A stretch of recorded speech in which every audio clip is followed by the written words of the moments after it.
Good morning, good afternoon, or good evening, depending on where you join us from in the world. Welcome to Open Up, our live talk show. My name's RJ Horner, and I'm the host of Open Up. I'm also the vice president for Voice of Men 360. And Voice of Men 360 is a not-for-profit organization founded in Toronto, Canada in 2020. Where Voice of Men 360 was born out of a tremendous need and stepping up to provide services to help support and help our men and boys overcome their life challenges. We're part of International Men's Day, and International Men's Day has been serving for over 21 years so far and is now represented in 90 countries around the world, joining to do various activities regularly. IMD follows 6 pillars, which represent the overall well-being of boys and men, and we here follow in those same footsteps. So why is Open Up so important? Because we men do not open our hearts, and we're not willing to share our matters with people. We keep our emotional challenges within ourselves for any period of time, it can cause ill health effects, and we want to help change that. That's why we want to create an open space and allow individuals to share their life journey through our platform. We aim to create awareness about the life challenges, the struggles, and the overcomings that our boys and men have to go through in their lives. There are no limitations with gender, age, or nationality or ethnic groups with sharing your life journey. All walks of life are invited to participate. Our goal is to make a positive impact on someone's life through this program. Open Up is Wednesdays at 6 p.m. and Sundays at 10 a.m. Eastern Time, where we bring individuals to share their life journey with you. We'd like to remind you that Voice of Men 360's mission is always delivered with good faith towards peaceful harmony. The views and opinions expressed in today's episode are those of our speakers and do not represent Voice of Men 360. Our organization engages in discussion forums to offer inspiration and create awareness to the issues of men who wish to overcome their life challenges. We're not providing medical or therapeutic advice. Should you require that type of service, we recommend you contact a medical professional immediately. If you have any questions or concerns about today's episode or any Voice of Men 360 content, please email us info@voiceofmen360.org. Today, I'd like to welcome Carl Reinhold Augustsson. He is the product of parents from the U.S. and Georgia, and now holds citizenship in 3 countries. He has traveled the world extensively in 102 countries on 6 continents, lived in 8 of them. His favorite hobby is studying languages, and he studied 26 languages, degrees in subjects such as Euroculture, political science, and English philosophy. And he's got an early start in the men's right movement as he took legal action against his school in the 6th grade on the grounds of sex discrimination against boys. Please welcome Dr. Carl Reinhold Augustsson to Open Up. Thank you for joining us and being willing to share your life journey with us. Thank you so much for having me. Slight correction: my parents are from Sweden and the U.S., and my wife is Georgian. That's how I got 3 citizenships. Sorry, I read that kind of quickly. I apologize for brazing over that, and thank you for clarifying. Swedish name, that's why I have father from Sweden. Got you, yes. So let's talk about that then. You have a background from multiple countries. Tell us about your upbringing and what led to this love of languages and travel. Well, I think for one thing, having parents from different countries helps me see things that others wouldn't see vis-a-vis men's rights. Other things in general, but men's rights in particular. I mean, U.S. and Sweden are both Western countries, kind of similar background.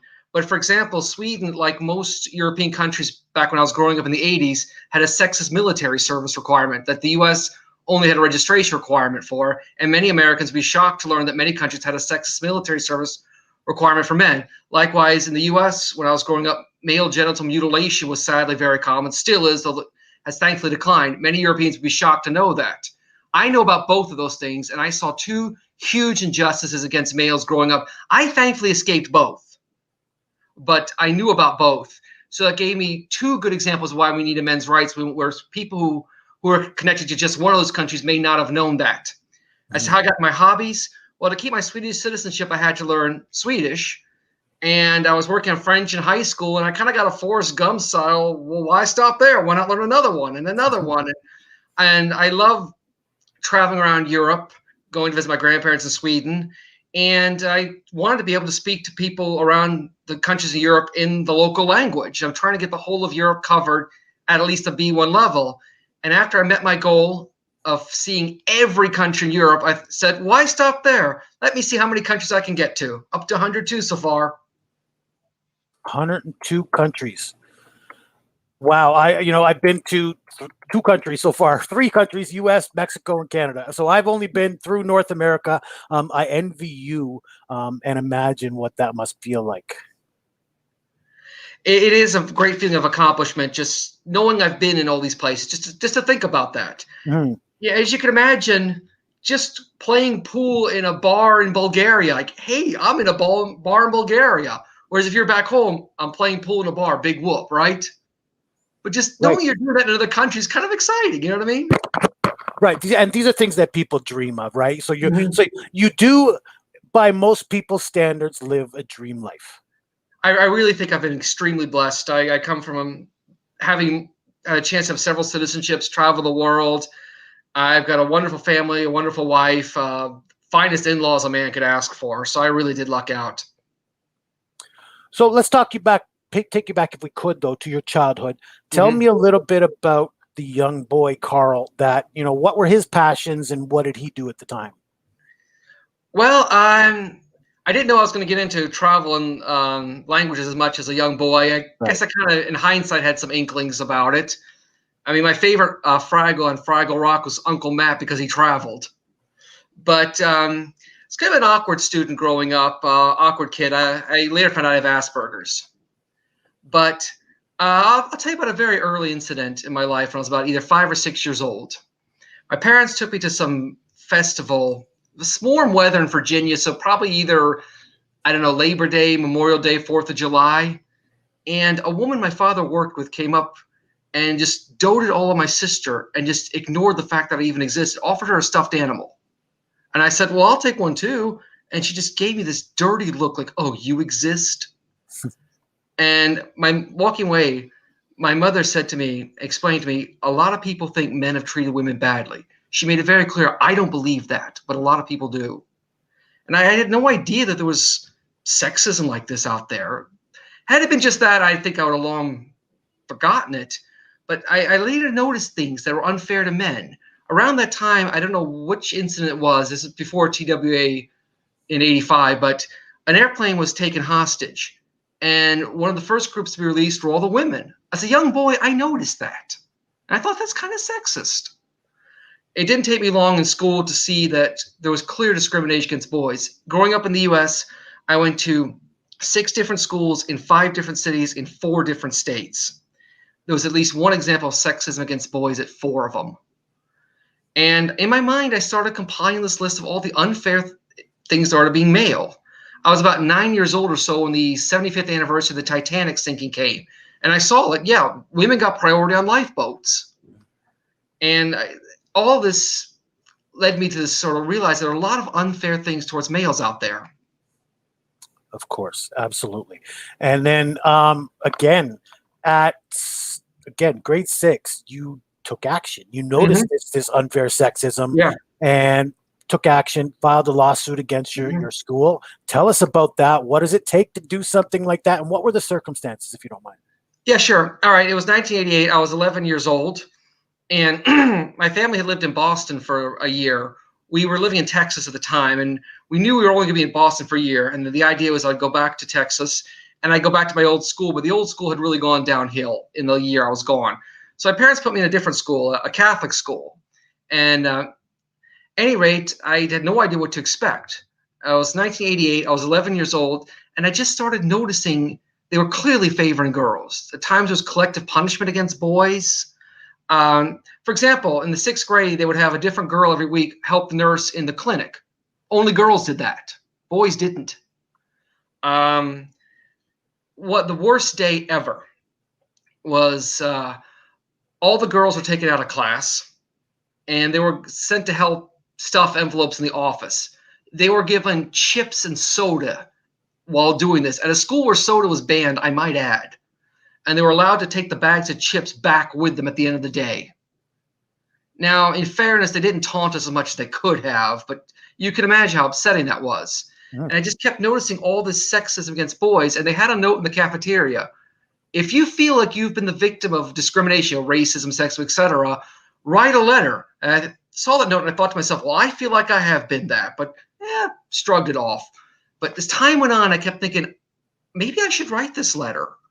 And it was around Christmas time. I was just about to do it. But Christmas break came and thought, all right, put it off. But got back in January and it was as bad as ever. I finally just sat down one day and wrote the letter. Well, it took me several days, but I wrote home without my parents even knowing about it. And I'll never forget.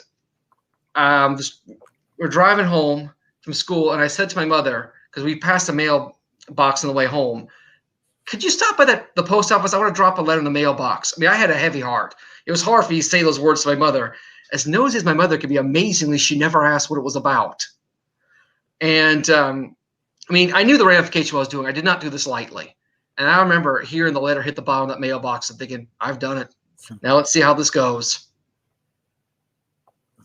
So you've sent off this letter and started something. How did it go? What was the impact? Well, here's the thing. The response from the government was actually pretty slow because of a weird thing happened. The sign in the cafeteria said, send it to the Secretary of Agriculture, which I thought was weird, but all right, I do what I'm told, right? Well, of course that wasn't the right thing to do. I suspect they were purposely misdirecting people. And finally got to the Civil Rights Office. And it wasn't until the very end of the school year that they got a response. And my parents were shocked. And we met with the Office of Civil Rights in the summer. And they said they had spoken to the school. And their reaction was, well, gosh, we never really thought about it. So they didn't deny the things I was saying. And the local bishop ordered them to stop doing this. And I was kind of wondering what the start of the school year would be like. But I remember there was no announcement or anything about what had happened. So none of the other students or parents had a clue of what happened. And I remember thinking, gee, it's like a tsunami washes over and you don't even notice it. I remember seeing a handful of tiny incidents in the first couple months that made me think that they hadn't quite learned their lesson. These are things that I don't even remember what they were. Had it not been the previous year, I wouldn't have even noticed. And I was kind of joking with my mother, maybe I should reopen it. I was joking because my family had been transferred to St. Louis, Missouri. So I knew I was moving. So I was only back at that school for a couple months later.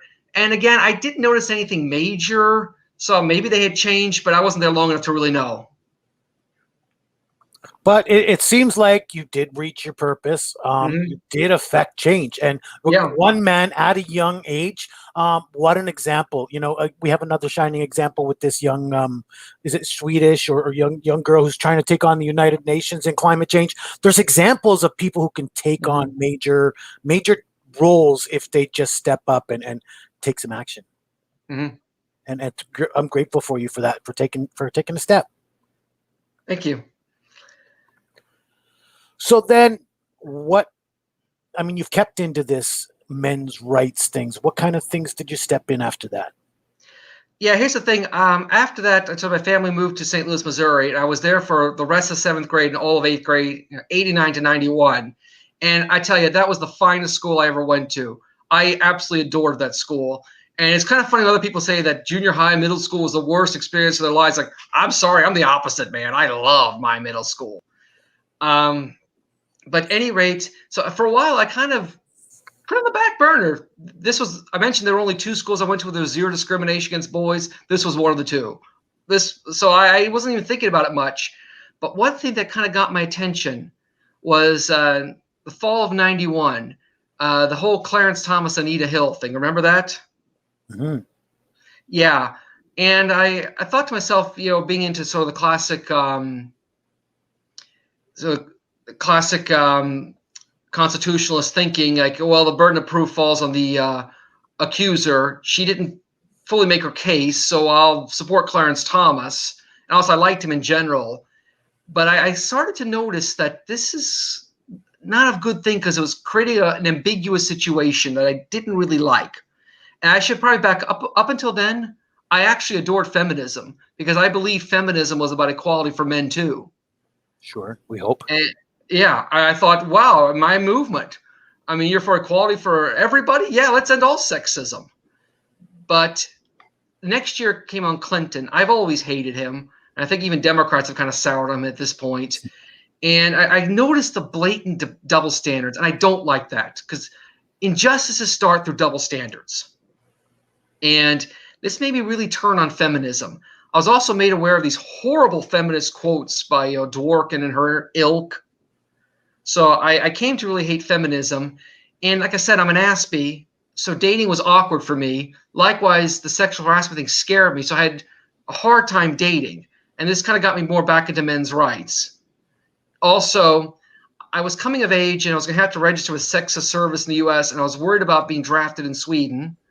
I spent my last year of high school as an exchange student in Switzerland, and I was shocked to see, although I've learned that this is fairly common, Switzerland had a higher retirement age for men than women, even though men die younger.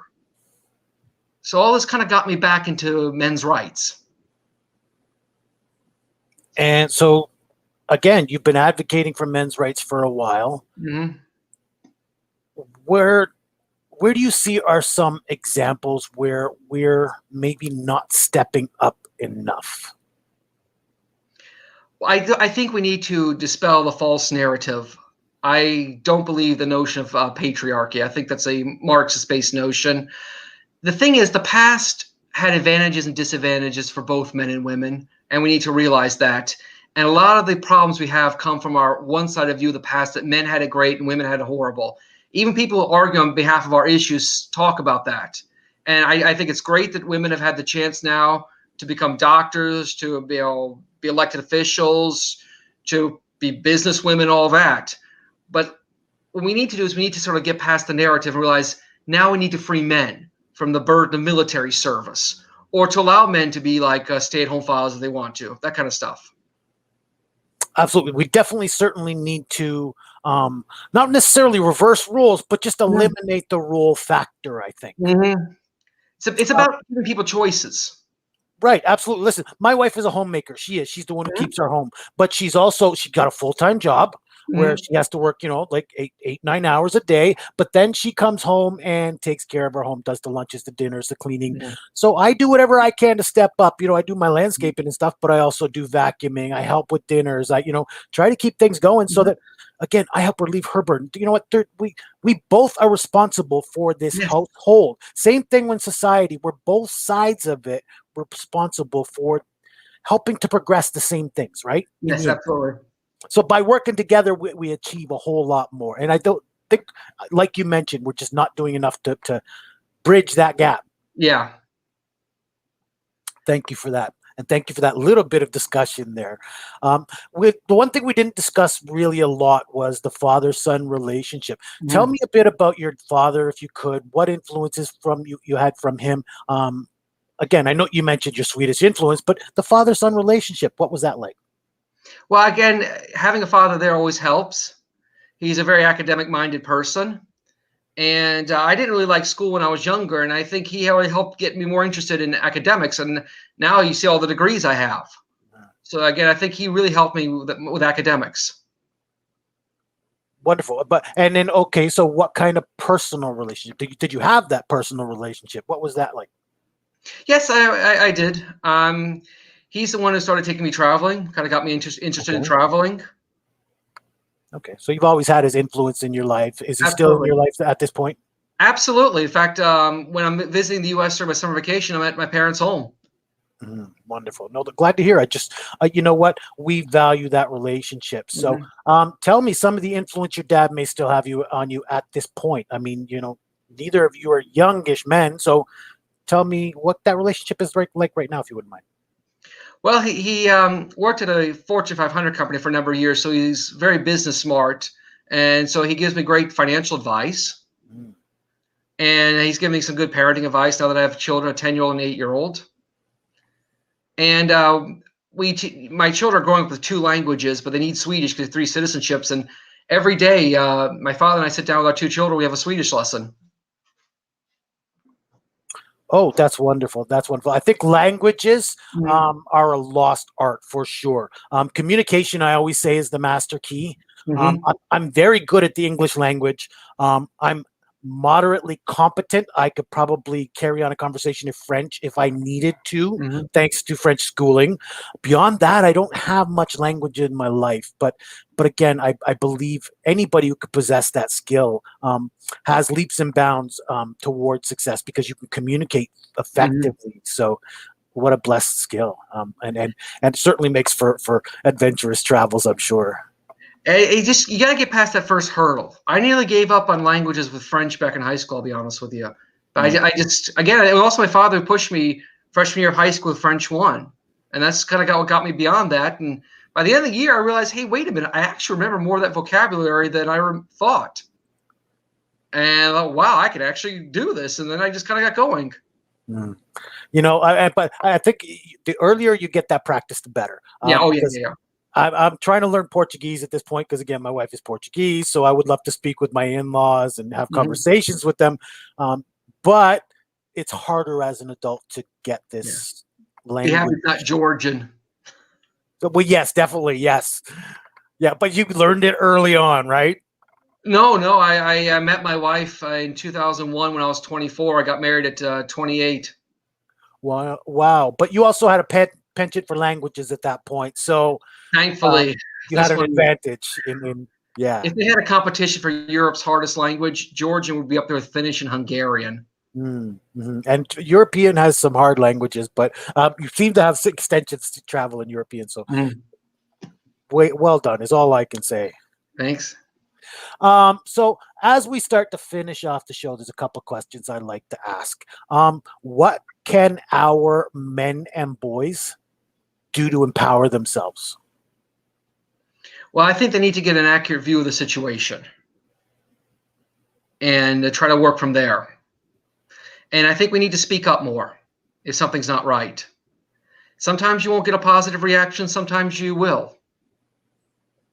The more people speak up, the more we'll encourage people to speak up. Mm-hmm. Yeah, again, you know what? That's exactly. Thank you for that. Kind of the purpose behind Open Up. Mhm. We really value the conversation. The more we start having these conversations, the more opportunity there are to carry on Mhm. the topic of conversation. And again, you know what? There's been many people commenting here online as we're going along. They're going to take the conversation away with them. Mhm. Um, Again, open up is one of the biggest pieces of advice that we Mhm. value here. So thank you for admitting that one. Any Thank you. other pieces of advice we can offer to our young boys first? Uh, well, again, for one thing, I don't even know what to suggest for the dating scene. I thought it was bad when I was a young teenager. That must be a minefield right now, and I'm very worried about my son. He's 8 years old. So yeah, I wish I knew what to do with that one. You know. Mhm. All we can advise is just play it by ear. Mm. We do as men, unfortunately. Again, you know what? There's again where the gender roles can technically be Mm. eliminated. You know what? My wife was the one who initiated our relationship. Mhm. So um, it's not all pressure on the guy to start that Yes. relationship. I guess you got to kind of let people know of your interest in as genuine but as sincere a way as possible, right? Mhm. I think that's about all we could offer as far as dating advice in the modern age. Yeah, I mean, I'm really working to. Part of the reason I'm in the men's rights movement is I don't want this to be a minefield because this harms both men and women, Mhm, mhm. and I don't want that Absolutely. for anyone. And it is becoming a delicate issue too, with Mhm. sensitivities and women's rights, and there's so many delicate issues around that we Mhm. have to proceed with caution, of course. But dating is part of life. It's part of married life. It's part of Mhm. existence. So we do have to proceed that way. So all we can do is offer our men guidance and be prepared. Yeah. So what can we do as a society to help prepare our boys for that journey into manhood? Well, I think as a society, we need to fix the situation. We need to sort of finally get society to a point where it can have an open conversation without people being worried of being shouted down. Hey, you're a misogynist for saying that. Mhm. Men and women need to be able to speak openly about their feelings. I know Camille Paglia said this. Men need to be allowed to speak with their own voice. And in many ways, like I don't know what the dating scene's like for a woman. There may be things I don't know. I'm not so arrogant as to think I know that. And so we as a society, A, need to get to the point where we can have open conversations. And we need to create clear boundaries that are consistently applied in a fair-minded sense with no political or personal agendas. Yes, well said. Well said. Thank you. We need to prepare the way for them and allow them to be open and allow them to express themselves. So any other parting thoughts you have for us? Men's rights, living, anything else you would like to add? Well, yes, I would like to add, I would love it if people would support my initiative for a global treaty on men's rights to complement, not replace the fabulous CEDAW for women. We need a Saddam now. On Facebook, the Conventions on the Elimination of All Forms of Discrimination Against Men, Saddam, and I've got a YouTube video on my YouTube channel, Logomism channel. Wonderful. Thank you for that. Again, thank you for joining us and sharing your life journey with us today. I appreciate your courage and willingness to come out and help other men by sharing your life experiences with us. Muito bem, obrigado. Thank you for, a few announcements. As many Canadians know, our Indigenous communities are in big crisis now and they need our help and support.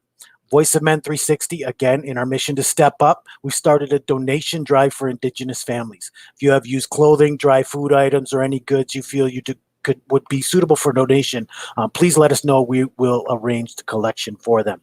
Please call us at 416-356-7414 or 437-889-8329. Those numbers again, 416-356-7414 or 437-889-8329. Email us info@voiceofmen360.org or reach out to us through Facebook Messenger and we'll coordinate to collect these items. Or bring them out to our first ever meet and greet. Voice of Men 360 is proud to announce that we will be hosting a meet and greet Saturday, August 28th from 11 to 3 p.m.